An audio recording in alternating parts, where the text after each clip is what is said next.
ఆలయం లోపల లోతుగా దాని పురాతన మందిరాలను అన్వేషించాలని నిర్ణయించుకున్న స్నేహితుల గుంపుపై ఒక అసౌకర్య భావన స్థిరపడింది. ఆలయం శాపగ్రస్తమైందని, దాని గోడలు ద్రోహం మరియు మరణ కథలను గుసగుసలాడుకుంటున్నందున ఇక్కడికి వెళ్లవద్దని వారిని హెచ్చరించింది. అయితే అది కేవలం మూఢనమ్మకమని భావించి వారు నవ్వుకున్నారు. ఇప్పుడు వారు మురికి కారిడార్ల గుండా వెళుతున్నప్పుడు వారు తమను చూస్తున్నారనే భావనను వారు వదలలేరు.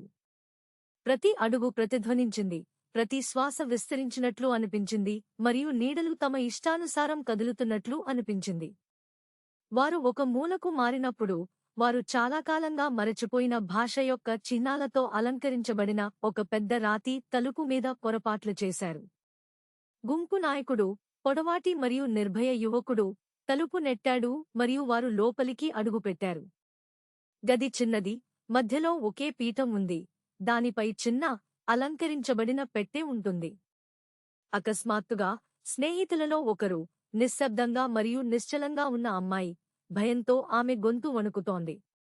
పెట్టెను ముట్టుకోవద్దని ఆమె వారిని హెచ్చరించింది, ఎందుకంటే ఆమె చెవిలో గుసగుసలు వినిపించాయి.